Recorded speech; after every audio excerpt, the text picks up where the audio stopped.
Thank you for taking the time to talk to us here for a little bit, just to get to know you. A big tournament coming up for you. You know what I mean? So we're definitely going to talk about that. But Yep. first of all, go ahead and say your name, the city and state, and in the gym that you train at. My name is Elijah Akana, from Honolulu, Hawaii, and the gym I represent is the Nito Boxing Academy. They're primarily from Waianae, Hawaii, but we're in Waipahu right now. Gotcha. And first question I ask everybody is, how do you get started? How do you get involved in boxing?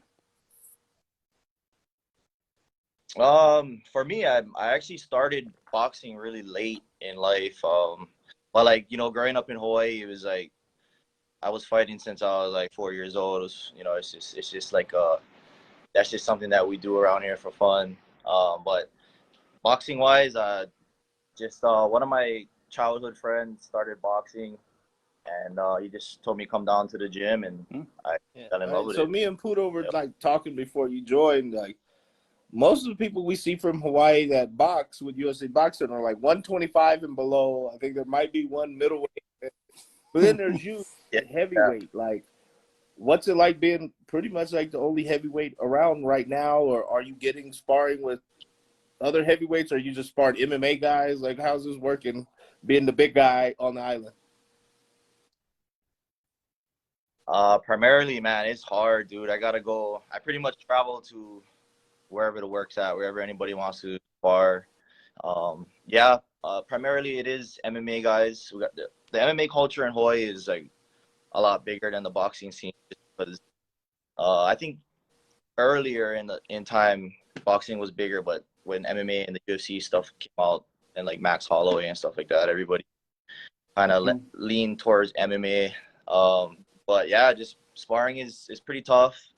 But fortunately, I have in my camp, there's this he's a lot smaller than me, but he's a taller. I think he fights at like 156 in YLI. So I've been getting real good work with like real technical work. He's smaller, he's fast. So for me, to keep up with his skill is beneficial for me. Like bigger guys, I feel like I'm a little quicker, and just the sparring I get with my teammates is. And I saw some tape. One of your last tournaments, and you look quick. You go in and out. You work off the jab, and so you're a little lighter on your feet than most heavyweights that you would think. So, but tell me a little bit about. Well, first of all, did you do any other sport before? There's a lot of stuff happening out there. Or was this the first sport that you actually kind of tried and kind of committed to? No, actually, my whole life I was into sports. I played football, basketball. I was a pretty active kid. I was always, we never had smartphone.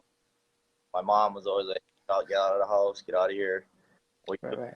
Friends," kind of stuff. So it's like a different time than now. So yeah, I was always active. The ocean. Grew up in the water. Okay. The audio is going in and out, just kind of FYI real quick. Okay, it makes sense because football, I know football is pretty big out there. So I'm assuming, you're a big guy. You probably at some point ended up playing football. But okay, I was just trying to see where you were at, because you said you picked up the sport a little late. When you got to the gym and actually started to train a little bit, like what was it that made you come back? Because sometimes, it's tough work. It's tough work. What made you say, I want to try this? Oh, yeah.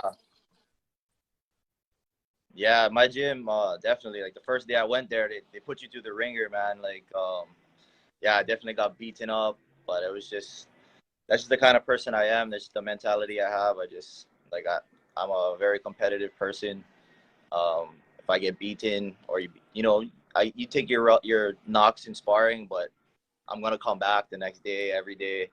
That's just how I am. That's just how I'm wired. Like, oh, you got me, but I'll be back. And then I understand it's we're getting better, so it's like to see yourself improve and get better, and be able to sit there and like move your head instead of like going crazy. Like, just to see the progression like that it's motivating, and it's it makes it all worth it to see All right, yourself progress. with MMA being what it is in Hawaii, uh, and I think even some of the other coaches and some of the other boxers there were kickboxers, Muay Thai fighters. Some of them do jujitsu and MMA. Like, has there ever been a push for you, like, to pull you that way? Like, hey, this is what we all do. Come over here and join the dark side and do this stuff over here. Yeah, there's definitely been that's kind of what my idea was gonna be, was I was gonna start boxing and get the hands right and eventually roll into MMA. Because like growing up in Hawaii, is like we always like fighting each other. Like I used to kick a lot and stuff like that, but I just fell in love with boxing. It was just caught the bug, and then I was like, you know what, this is it. This is it for me, man. I love this, so it's something I'm just gonna keep working and going There and we go. striving to be the Okay, best I there, can be. yeah, definitely. And picking up the sport late. How many fights do you have so far? I have I'm real late. I only got 20 fights, so um, yeah. So like this last year, I fought 10 times in the nationals, but prior to that, it was really COVID that kind of woke me up, because it was like in Hawaii, like once you fight everybody, then nobody wants to fight you already. So it was like and then like I really didn't really want to. I should have went all in, but like it was like to travel to the mainland to get your fights is expensive too. So it was like when this COVID hit and then it was taken away from me, I was like, it's either now or never. So I just got to go all in. So once I got my 10 fights, I was going to every tournament. My first tournament was last year in Lubbock. We made it all the way to the semis. I fought, lost a Oh, close right. decision to Demetrius Reed. Shout out to Demetrius Reed, tough fighter. Was a 3-2 split. So it was a good experience though, man. I fought some a guy from Sardius Simmons from Detroit, With Adrian Texas. Barreto, Yeah. some good some good guys. Yeah, yeah. So like for my first time being out there, just kind of I'm still pretty raw, and I'm humble enough to admit that. So it's just every tournament, every chance I get to Yeah, compete, so it's I my feel like I'm understanding gonna you're get not even better. fighting in Hawaii anymore. You just train in Hawaii, come to tournaments. Train in Hawaii, come to tournaments. And that's got expensive for Yeah, yeah. Oh, definitely. Yeah, it's tough, man. It's like I'm putting my life savings into this definitely. Yeah, it costs thousands of dollars every time we leave the island, and we got to go 2, 3, Right.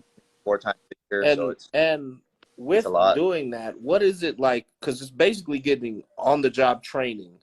You're not getting a lot of ring time or competition time or fighting in front of crowds and like while you're at home. Yeah, So yeah. you're spending thousands of dollars to go train, like really get the on the job. You're learning as you go. Mm-hmm.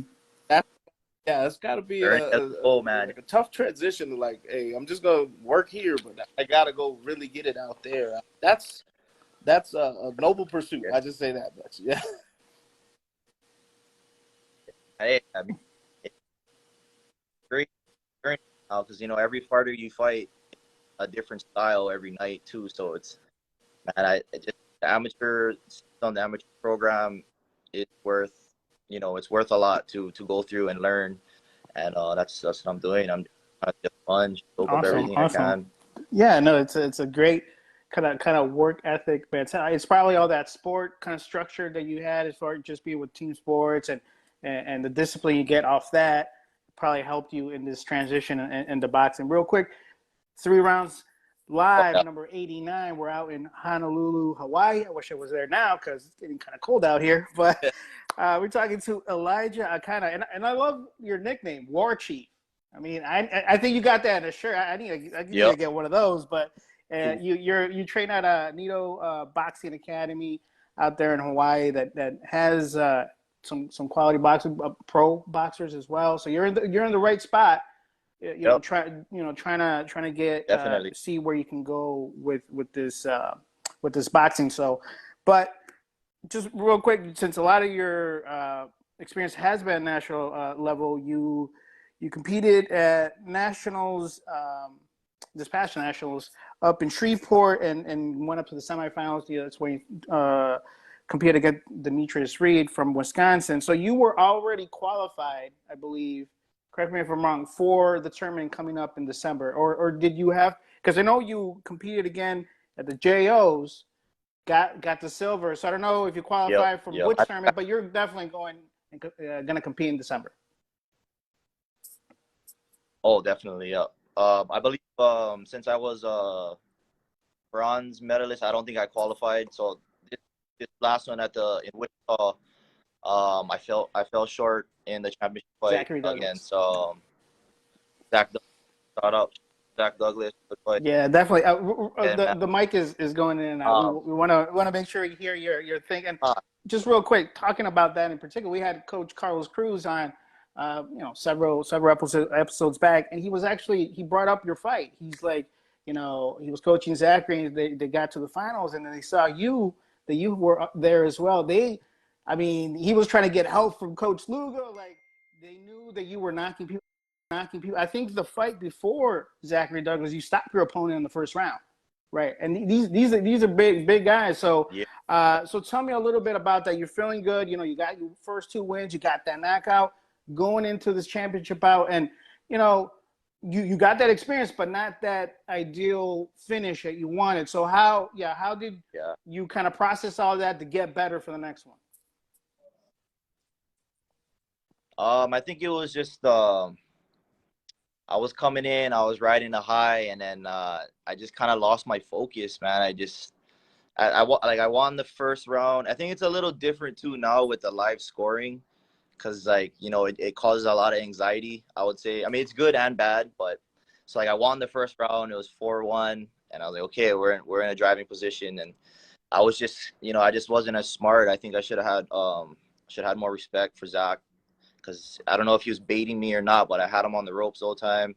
And I was just, instead of just, setting my shots up and being cleaner, I was kind of just going in for the kill, because I was just hungry for another stoppage. But come December, I learned a lot from that fight. It was a great Yeah, learning so experience. we've had these tournaments. We haven't quite won a title yet, but we've been real close. Like, what is the plane ride back to Hawaii like? Like, what's going through your head? What is the coach leaning over and telling you on the plane? Like, what's that journey back after being that close? Oh man, the journey back is devastating. It's devastating. It's a lot of sacrifice and time and all the hard work we put into traveling from Hawaii to America. So yeah, it's a lot of reflection. It's a tough ride home. It's a tough next couple weeks, but we just get back in the gym and get stronger and come Definitely. back Now, smarter and sharper. kind of flip that to your more recent tournament, which was the National Golden Gloves, right? So, which is probably one of the most, it carries a lot of weight, especially for people in the pros trying to see who's coming up next, right? And you had a full week, right? Competed 4 times. Probably saw some of these people before. Ben Torla at Kansas. I know you fought him before. You fought him before. Yeah. So, but you went all 4 nights, Oh. and you were the last man standing. You had the belt. Tell me a little bit of the progression in that tournament, coming off the Summer Festival experience, and that the ride home that you were just reflecting on a little bit, and how much different it was, the how that tournament ended for you. It was it was a dream come true, because it was my third national tournament. I got third, second, and eventually came to fruition where I got first. Man, it was surreal, because while I was there, I was dealing with a lot of issues. I had a knee problem that I injured my knee during the JOs, and it was either like go or do or die. I was like I'll just wait till after, because this is an opportunity I'm not gonna let pass by. So I was dealing with a knee issue. I got sick while I was there. I had to fight like tough guys. Like, I think it was the second fight, the guy Nico Hernandez. knocked out the first two opponents, and then fighting him, tall task, and then like Ben Turla is a Yeah. beast, man. I fought him twice. He came out different. Look, like it was every fight. I feel like I had to progress and get better. Every fight, I feel like I had to learn something, be more calm, and just primarily sticking to being calm and like smarter fighter, boxing, using my jab, not trying to come in and kill everything in sight. Because that kind of like, if you watch film on me, I try to get the rope and ref pull me up. Mm. Calm. Oh, we're losing there a little bit there. So you run the Sorry. gamut, right? Third, second championship, and you're older than most of the people we talk to. Most of the people we talk to, teenagers and stuff like that. But you're further along in life, so maybe you might have the wording to maybe just articulate like how do you create the self-efficacy, self-confidence, self-determination for yourself? It might be similar to what other people do, but you're older, so you probably got the words to tell us like how you stepped up every time, how you went back to the gym every time, how you maintain the boxing. You got to have confidence. How you maintain the confidence Mm-hmm. after falling short Yeah. a couple times. Can you explain that to us? What's going on here? Like to keep you in this game after some disappointments. Yeah, I can Yeah, hear you. Definitely. Can you It's a guys little hear me good? choppy, but I can hear you. a little choppy. Yeah. Okay. Okay. Yeah, just like I've been through a lot of things in life already, so um, like my life already was already a struggle. Like you have to, like I was already have to be a survivor. So like just having that chip on your shoulder mentality where it's like people are gonna not let you in the door until you prove yourself. So I'm just taking it day by day and just kind of being humble and letting them know that uh, I'm a warrior. I'm a fighter. It's in my blood. This is what I do. In life or anything you do, it's like you can never give up on anything, man. Because I got a bigger purpose. I got a family. I got I got children. I have a wife. I have a mortgage. You know what I mean? Like I'm a Mm-hmm. grown adult. I have a career. So it's like it's just a dream. This is something that I love to do. It's a luxury. It's a luxury to be able to participate, to be able to be healthy. You know, it's a blessing that I'm able to push myself to the limits and compete with the best in Yeah, America. definitely. That's well said. Just because everybody's in a different phase. Like Coach Terry said, we usually talk to the ones that are just junior, just going to turn youth, and trying to go through those kind of progressions.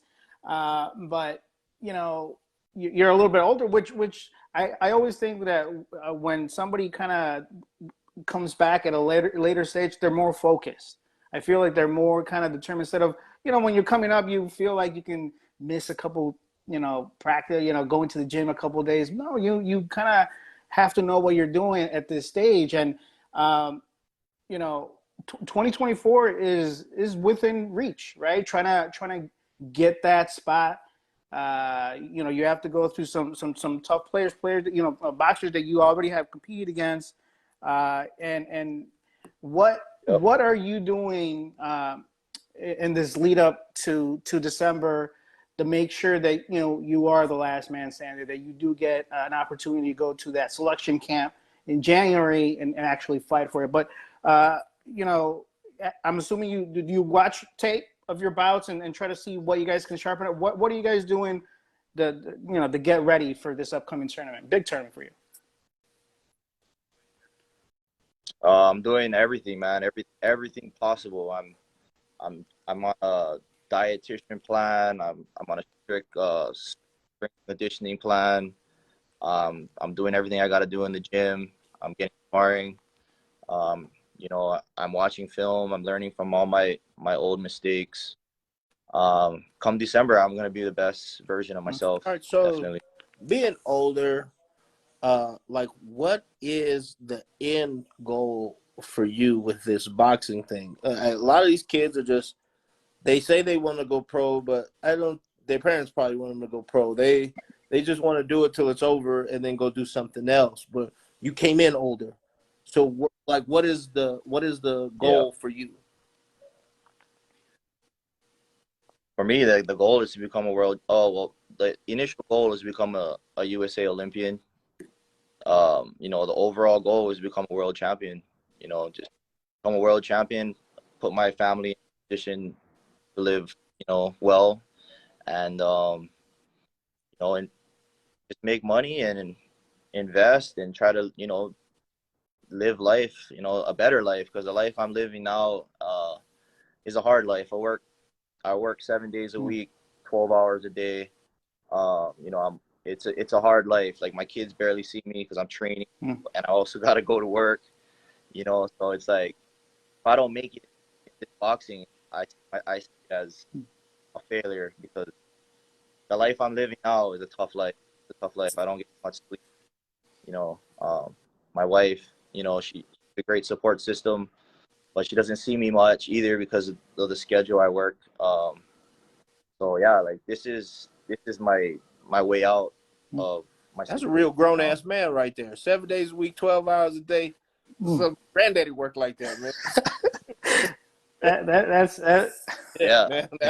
it's it's tough life, man. Like, you know, shoot, I I work on tugboats, right? So I'm an engineer on tugboats, and Hawaii, everything is supported. So it's a great job. You know, it's a great job. I was able to support my family. I am able to support my family, but it's right. tough on. It's a Definitely, tough definitely. lifestyle. You know, you want to be athlete, you want to be healthy, get sleep. You know, the small things, right? The little things, right. No, that's yeah, you know, like Coach Harry, you know, we can really, we're older, we can relate the being the source that the family kind of depends on, you know what I mean, and being able to put, you know, you have commitments that you have to do, you know, and things you have to keep your word with things that keep going, because you want to put yourself in a better position. Ultimately, that's what the goal is. And yeah, it's admirable that you already had something that already took a lot of your time. You know, one of the things that I was mentioning here is that, you know, boxing is a real jealous sport. You gotta keep on it every day, you know, multiple times a day, you know, as many times as you can, because somebody else is working, you know, the other person's working, you know what I mean? Uh, but that to me, that kind of sounds like it's a dangerous endeavor for your opponent, because you putting everything on. You putting, like, there's no playing. You know what I mean? If you're gonna get through Elijah Akana, yeah. it's gonna cost you something. You know what I mean? So it's yeah, I'm definitely, with definitely. everything I Now, got. Coach Sherry, we've seen you a couple of times. You know, you have a little bit of bouts, but heavyweight. If somebody hasn't seen you compete in there, I mean, what are they going to expect from Elijah? Kind of just knock your head off type heavy. Like, what are you trying to do in there, typically? Um, Typically I try to be smart. Well, my coaches want me to be smart He and box. clarified. Um, you know, the game plan always coming in is use my, you know, I'm a taller, Mm-hmm. lankier, so game plan is to use your God given abilities, you know, what God gave me, my length, you know, athleticism, quickness. So I try to, you know, work off the jab and push back. Or, you know, it depends on the style. Like, you know, a perfect fight for me is, you know, I'll push you forward and I'll finish you on the ropes, or I'll you know, do something. But if you're gonna come forward to me and I'll fight off the back foot, you know, whatever you give me, I'm gonna take it. I'll take whatever I can get just to win the fight. And it's gonna be like, if you're gonna fight me, we're gonna fight like from gone. Definitely, definitely. When they say your opponent's working, they talk about him. He working, like really working. Exactly. Yeah. Wow, I'm still wrapping my head around 7 days, 12 hours. That is, man. Like I said, it's admirable. That's like with James Braddock and you know, Cinderella Man, how they were working back then. Like, oh man, Yeah, Hey, yeah, there you man. I'm go. a There you union go. man, man. Like, I'm Like, so and yeah, blue collar workers, man. The hard 100%. workers, yeah. we Hey, so provide for our family. explain the nickname. The nickname, the War Chief. So I was doing my genealogy, my family line, and there's this Namakea. Come to find out that that's my family's name. He was a Mm. war chief. He was a Hawaiian war chief. Uh, like the Hawaiian people, I would say maybe less than 225 years ago, we were still fighting against each other. So there was like war was a part of our culture. So just to just to trace back where I actually come from, who my ancestors are, it really helped me in my path of life today. It awoke in me a lot to a lot of my characteristics and who I am. So it's a tribute to my ancestors. My they call it kupuna. Your forefathers, the people who come before you. I come from a warrior bloodline, so yeah, Mm. that's where it comes from.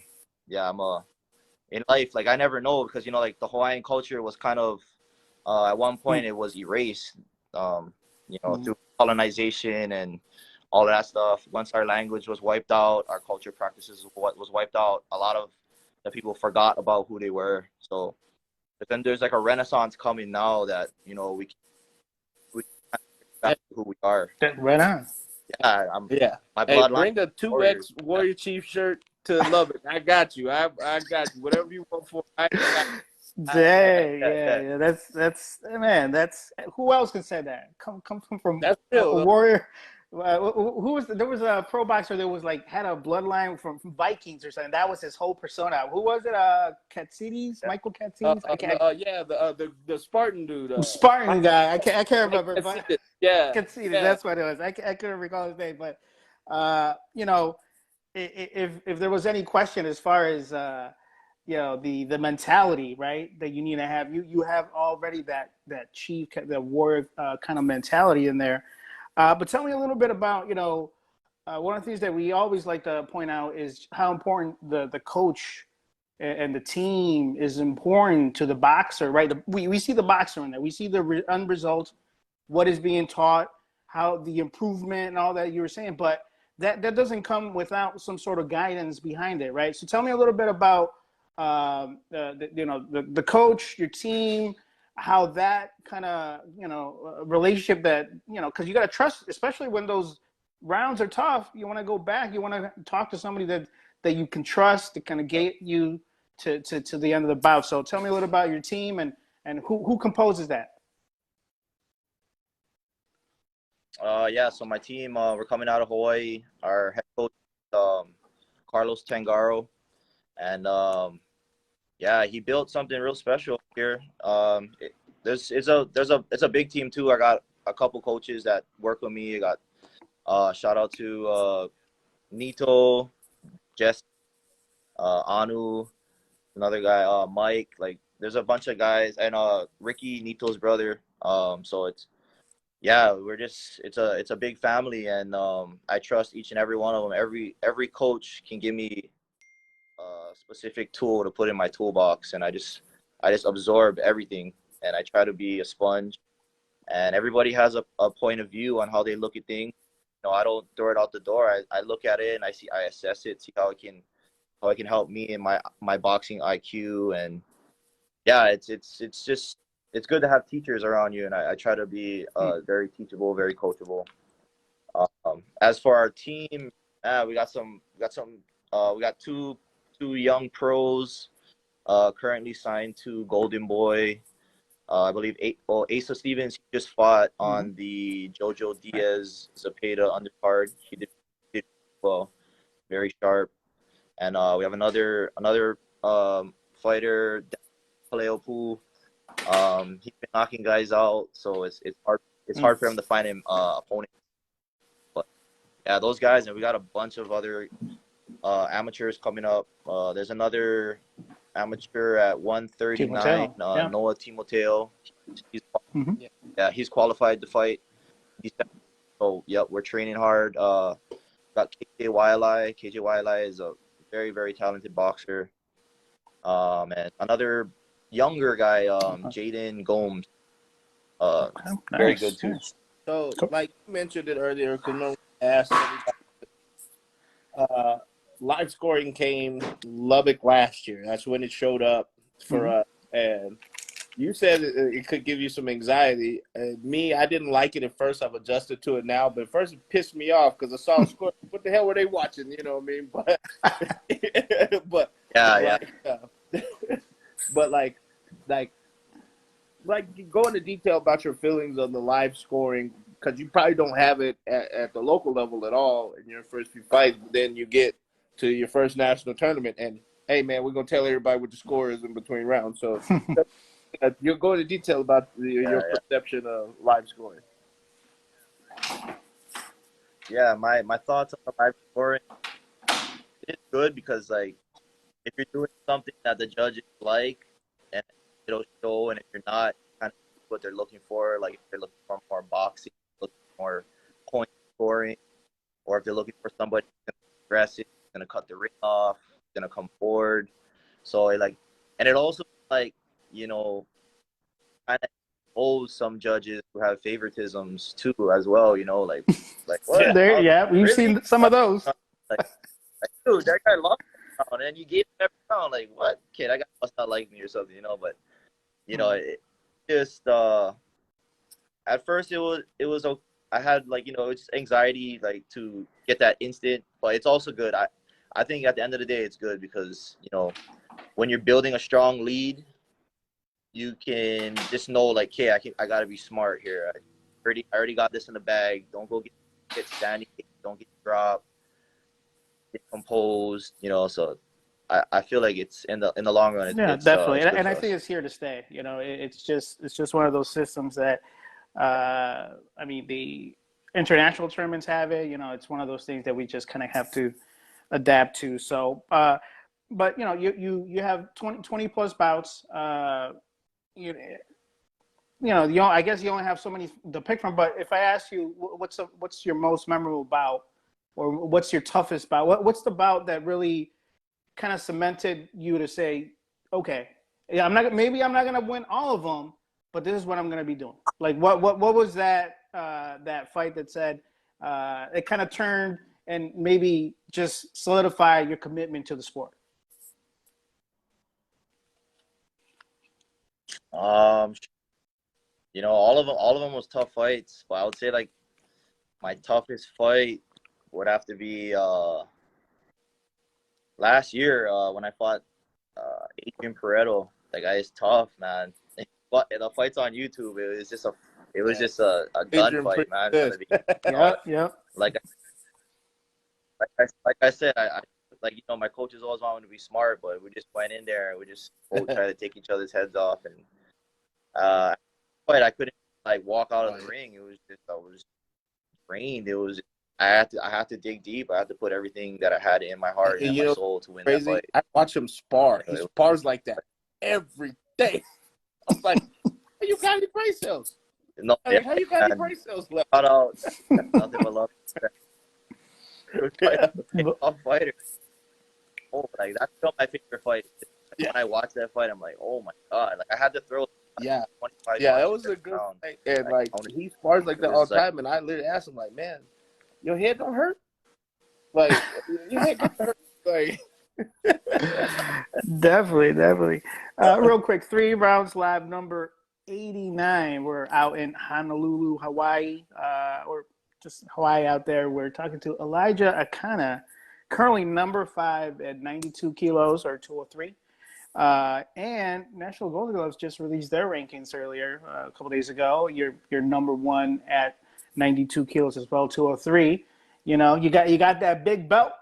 You know, so you got that number 1 spot. I kind of like how they did that. You know, the ranking. You know, the person who won is actually the best one that came out of that. But so you know, your rank, you're being, you know, your name's out there, and we got 24 that you're getting ready for. Now 2020 is a question mark. We still don't know what's going to happen with that, but I don't know. It seems like you're going in at full, you know, just going at 2024 as your main target, or would you hang around? Is being an Olympian something that would have any say as to when you would go pro? Being an Olympian is my first and foremost goal. Hanging around after, we gotta just take it already to the next level because um, it's just the life I want to live is waiting for me on that other end. So that's I'm ready to just do what I love to do. I want to train. I want to do everything I got to do to be the best boxer, you know, I can be. But there's other things in life that I have to handle and take care of so I can provide for my family. So if if boxing can be that, and then I can get, companies and endorsements and sponsorships to hear my story, to know me as a person and help me represent them. Oh man, that would be a dream come true, and that's my All right. dream. That's So, what I'm chasing. you mentioned a word earlier that I like to use. The other word is poise, but you said composure. And for somebody with 20 some odd fights, you've got good composure. You and Adrian, of course, lost your composure immediately when the bell rang, but composure, that is I think that's one of the hardest things to teach as a coach. I've been a coach for a long time now, and I've coached every level from pee-wee to pros, and composure, that is very hard to teach. Where did you develop it? Where did you learn it? And where do you continue to grow in that aspect of boxing? Just getting scoldings every time I lose my composure, and I honestly like to pick the brains of former champions like him. Like Ace Stevens, he was a world youth, won the world youth, I believe, championships as an amateur. So I like to talk to that young man. He's in all the fighters, like I ask him, like, what do you do? Like, he's in there. He's like, just chill, just relax, take a deep breath, and let whatever they give you, work off of it. Don't go and like get all crazy. I'm like, oh, okay. And I as I was progressing through the Golden Gloves, I was like, hey, that's true, man. Go out there, chill, relax. Don't need to be all tight. And yeah, I just try to pick the brains of Yeah, champions, that. definitely. And I was Yeah, molded by I my figured as coaches. much. Coaches help. This ain't no fun. Take it Most easy. definitely. No, that's what the coaches are there for, right? And they don't gotta be nice about it. They just gotta know what they're doing. You know what I mean? So, but you mentioned there that you're picking up the sport like a sponge, right? Because you're starting kind of late, but you're, like you said, you're in the right location with good coaches, good people you can talk to and kind of get just feed from them, right? Just kind of get that. But Yeah. now that you've had your experience in there competing partially locally and then now nationally, like, do you have, how do you get mentally prepared to get over those ropes and compete? Some people have different routines, music probably is probably important for just to kind of get in the, right mental state, but how do you get in the right mental state to go in there when it's, you know, be it a final, being the first bout. Sometimes the first bout of a tournament is more nerve wracking. Like, how do you get into that mode to get Yeah, in yeah. there and perform? I'm a real like spiritual person, so it may sound like cuckoo, but I talk to my ancestors. I call upon them for strength, and I call upon I lose close people to me, close friends, close family members. I try to just ask them for guidance and strength, and that right there just gives me all the strength I need to know that my people, my loved ones, and my ancestors are with me. And then I just listen to music, because just coming from Hawaii, man, um, we just we have a lot of people who support us. Like if you're from Hawaii and you're doing good, man, you're like the pride of Hawaii. So it's like I whenever everywhere I go, I have Hawaii on my shoulder, in my heart, and just I fight for something bigger than myself, like my family, and yeah, it's not about me. It's about everybody else, and Nice. that gives me Nice. strength. So I shared this thing on Instagram. I got it from AJ. I'm pretty sure he got it from somewhere else. And it's fighter ask question, and the coach says, "Watch more boxing." Ask another question. How much boxing did you watch? Coach, you want to do mitts? Did you watch boxing? How much boxing do you watch? I watch a lot of boxing. I'm a student of the game, so um, you know, I like the style of like smaller guys. So I watch the skilled guy. I try to watch the skilled guys. I like a lot of the old school guys, like like the way Sugar Ray Robinson would attack the body and start from the body, go up, just his relentlessness. There's just a lot of guys that I like to watch. One of my favorite guys right now is David Benavidez. Just his relentlessness, his combinations. Just how fast his hands are, how much punches he throws. Yeah, so it's kind of like, and then there's the guys you can learn a lot from, guys like Shakur Stevenson. The way he's so Mm-hmm. like his IQ is through the roof. And then yeah. So I watch quite a lot of boxing. You hear that? Yep, Watch definitely. more boxing. You want to get better at boxing? Watch boxing.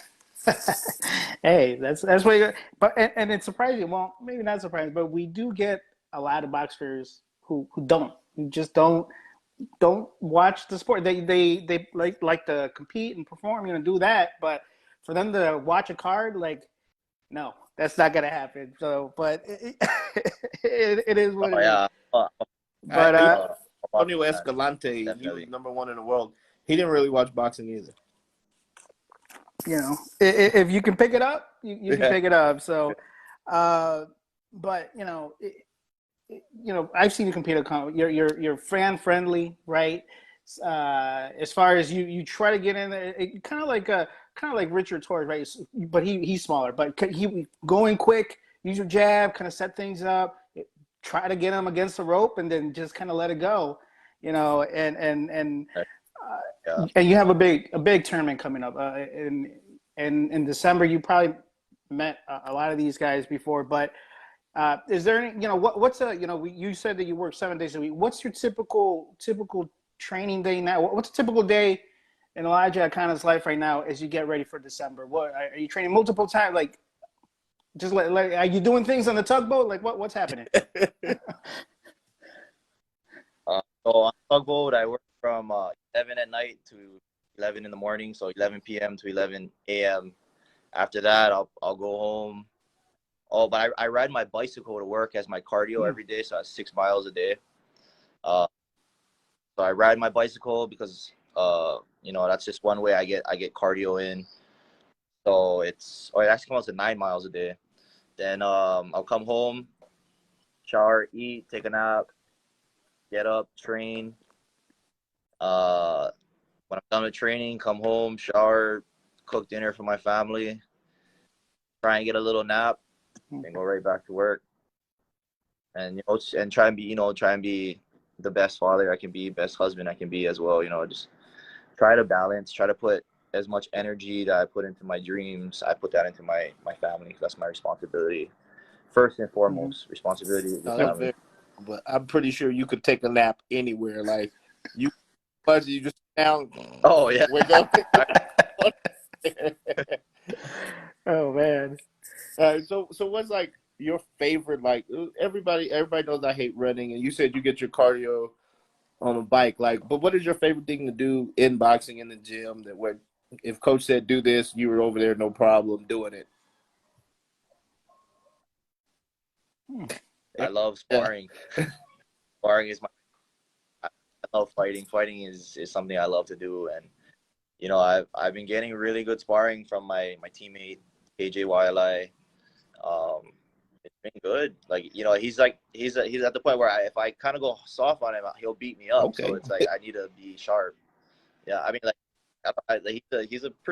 he's about 6 foot, and he's a good size middleweight. But yeah, he's really skilled. So I'm also learning a lot from him. I'm learning a lot of tricks that he does, and I feel like it went up from there because we were going to other gyms to get sparring, but It's more like bigger, like Mm. bigger football players, or it's like the Mm. quality of sparring isn't as good as I'm getting now. So it's we're happy with what we've been doing, working. I've been working together. We got hundreds of Mm. rounds. Okay, definitely, definitely. As we start kind of winding up and kind of getting our final questions here, just real quick, 3 rounds live, number 89, quickly approaching the 100. So it's been crazy how many people we've been talked to, and there's so many, you know what I mean? And the sole purpose was to let them know that, you know, you guys are more than just a name on a piece of paper on a bracket. You know what I mean? There's more behind it, a lot more behind it. It's a lot of dreams, a lot of aspirations, a lot of goals, a lot of time spent, you know, in a sport that, you know, sometimes is, I don't know, it's almost too selfish. It requires so much of you, you know, for you know, to be able to get in that window, to be able to really, you know, just get from the sport, from, you know, what you want, you know, to be equal as to how much you put in there. And for many it's different. For some, being Team USA is, that's their peak. For some it's pro, it's getting that world title. So it seems like your aspirations is to go pro. You're a heavyweight. I'm sure a lot of people are already looking at you. You know, you won probably one of the biggest tournaments already in National Golden Gloves, so people are definitely know what, you know, who you are, what your name is, and they'll be looking, especially, you know, the Olympics come around. They want to see how they do. But with that being said, of how difficult boxing is, kind of, we were just talking about the things that you do like about boxing, but what is one of the things that maybe you don't like as much? You know, there's a lot of sacrifice, a lot of time sacrifice, but I don't know. Is there a sacrifice? Some people, if they like doing, if they love doing what they're doing, it's really, it's not a chore. But are there some things that you not particularly happy with, or not happy, but don't like as much related to boxing? Um, no, man. There's everything about boxing is I love it. It's not a chore. It's something that I choose to do. Something that's a luxury for me to do. So, yeah, like I don't have to do it. I have other means and I have another career in itself, but it's something that it's a dream of mine, and it's something that I'm gonna see through all the way. So yeah, there's really nothing like I love training. I love pushing my body to the limit. I love being in there, learning, and trying to be the best All you can right, be. so being a heavyweight, everybody hit hard. Nobody's feather fisted in the heavyweights. Everybody hit hard. Plus, you work in ungodly hours, and like you got to be a dad. And like, do you have like recovery time? What are you doing for recovery? Are you taking ice baths? I'm pretty sure you got like a vampire coffin somewhere you can sleep for 15 minutes and hot bath, get going. What are you? What is Elijah doing to Uh, recover? recover recovery is every day. Yeah, I'm always rolling out. I have a massage therapist who I see. I do I just did acupuncture today. You know, I'm constantly stretching, constantly trying to learn how I can optimize my body. Yeah, that's for me. Recovery is a big thing too, because before I would like just get hurt and be reactive, but after, you know, learning, and you got to be more proactive, and it's an everyday thing. It's an everyday thing. It's you have to keep strength, like from old in, always have to. You can't neglect it. You have to keep. Say you have a knee, you have to strengthen those muscles around the knee. But you know, Right. it's everything. Not full weight. You have everything. It hurts. So it's yeah, recovery is huge, man. I try to dedicate a lot of time to Definitely, it. definitely. So, where can people follow you? You know, how can they follow your story as you kind of go through this next tournament and beyond? Because, you know, nowadays it's also about getting people to know you, right? It's social media age, so you have to definitely keep putting yourself out there. How can people follow you? You can follow me on Instagram at Elijah.Akana. That's Elijah period Akana. And also on YouTube, Elijah Akana. I got my some fights on there. And then Facebook at Coach, Elijah any Akana. final questions you got there? I say, hey, story, great. You know what I mean? It's like a throwback story back to the 40s when not everybody was making millions and they had to work. You know what I mean? You're a real life working man, like real life Cinderella man type story. Like, hey man, you got a fan? I'm digging it. Hey man, bring a shirt to Lubbock. I got you. Nah, All right, buddy. Well, thank definitely. you. It's you know, I was a fan before, definitely a fan more. You know, because you can tell the passion. You can tell that you're very appreciative of you know the people that are around you that you're learning from, your family. You know, they kind of give you energy, and when you go in there to the tournament, you fly over, right, and then spend all that money. You know, you got them behind your back, like it's they're in you. You know, when you're in there trying to get that you know that win. So you know, definitely have a fan in us. You know, we everybody has the same goal when they get into boxing, to get that championship, stand on that podium. Uh, Definitely wish you the best. You know, just because of all the other things that Thank you're dealing with. You know, sometimes you know some of the kids that we talk, not knocking anything, but they're just in a different phase that they're all they can do is they train 4 or 5 times a day or whatever it is to get in that shape. You know you have a family that you work 7 days a week. I still can't wrap my head around that.